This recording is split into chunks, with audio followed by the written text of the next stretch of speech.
አቡነ ተክለ ሃይማኖት የተወለዱበት ቦታ የት ነው? ሀ ደብረ ሊባኖስ፣ ለ ኢቲሳ፣ ሐመሮሃ ዞረሬ።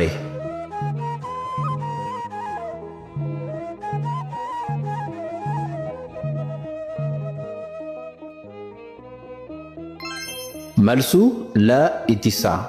አቡነ ተክለ ሃይማኖት በ13ኛው ክፍለ ዘመን በሸዋ ክፍለ ሀገር ልዩ ስሙ ኢቲሳ በተባለ ቦታ ተወለዱ። ጥያቄ ቁጥር 2 አቡነ ተክለ ሃይማኖት ምንኩስናን ከመቀበላቸው በፊት የነበራቸው ስም ማን ነበረ? ሀ ኃይለ ማርያም፣ ለ ዘራ ብሩክ፣ ሐመሮሃ ፍስሐ ጽዮን።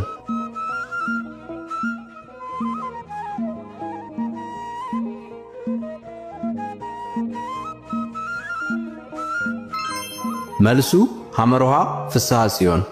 አቡነ ተክለ ሃይማኖት ገና በተወለዱ በሦስተኛው ቀን አሐዱ አብ ቅዱስ ብሎ በማመስገናቸውና በቤተሰባቸው ዘንድ ታላቅ ደስታ በመፈጠሩ ፍስሐ ጽዮን ተባሉ። ትርጉሙም የጽዮን ተድላዋ ደስታዋ ማለት ነው። ጥያቄ ቁጥር 3 የአቡነ ተክለ ሃይማኖት አባት ስም ማን ይባላል? ሀ ጸጋ ዘአብ፣ ለ ዘካርያስ፣ ሐመሮሃ ዘርዓ ያዕቆብ።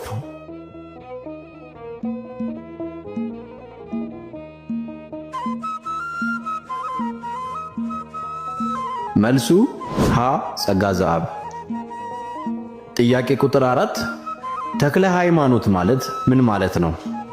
ሀ የሃይማኖት ብርሃን፣ ለ የሃይማኖት ተክል፣ ሐመሮሃ የሃይማኖት መሰረት።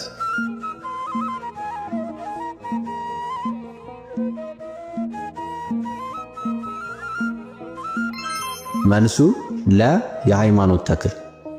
ስሙ ተክለ እና ሃይማኖት ከሚሉ ቃላት የተዋቀረ ሲሆን በኢትዮጵያ ምድር የክርስትና ሃይማኖት ያጸኑና ያስፋፉ በመሆናቸው የእግዚአብሔር መልአክ ቅዱስ ሚካኤል ያወጣላቸው ስም ነው። ጥያቄ ቁጥር 5 አቡነ ተክለ ሃይማኖት በኅዳር 24 ቀን በምን ምክንያት ዓመታዊ በዓላቸው ይከበራል? ሀ ልደታቸውን፣ ለ ዕረፍታቸውን፣ ሐመሮሃ ካህናተ ሰማይን የተቀበሉበትን።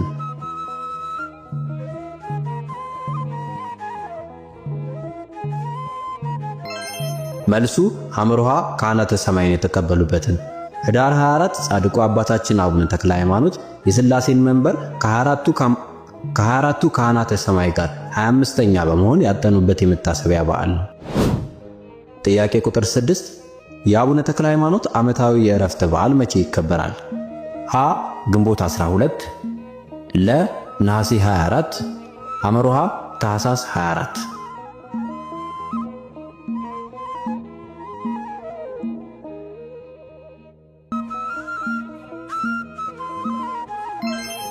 መልሱ ለ ነሐሴ 24። ጥያቄ ቁጥር 7 አቡነ ተክለ ሃይማኖት በአንድ ቦታ ቆመው ለስንት ዓመታት ጸለዩ? ሀ ለ7 ዓመታት፣ ለ ለ12 ዓመታት፣ ሐመሮሃ ለ29 ዓመታት።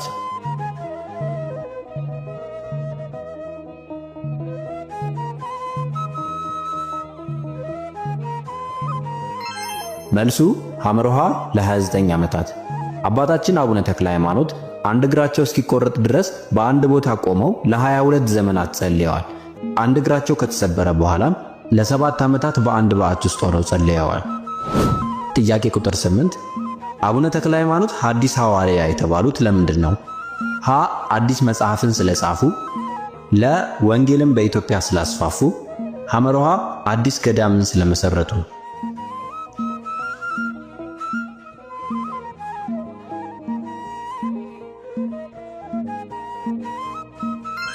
መልሱ ለ ወንጌልን በኢትዮጵያ ስላስፋፉ። እንደ ሐዋርያት በመላው ኢትዮጵያ እየተዘዋወሩ ወንጌልን በማስተማራቸውና ብዙዎችን ወደ ክርስትና እምነት ስላመጡ ሐዲስ ሐዋርያ ተብለው ይጠራሉ። ጥያቄ ቁጥር 9 የአቡነ ተክለ ሃይማኖት አጽም ካረፈበት ቦታ ወደ ደብረ ሊባኖስ የፈለሰው መቼ ነው? ሀ ግንቦት 12፣ ለ ጥር 24፣ ሐመሮሃ መጋቢት 24።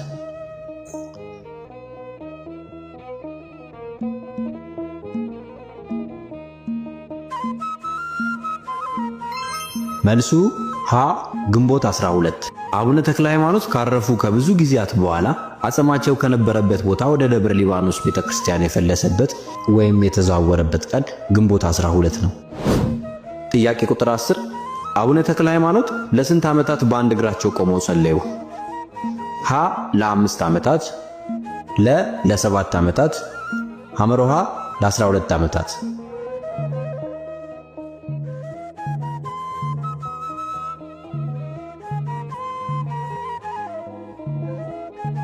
እስከ ቪዲዮ መጨረሻ ድረስ ለተከታተላችሁ እናመሰግናለን።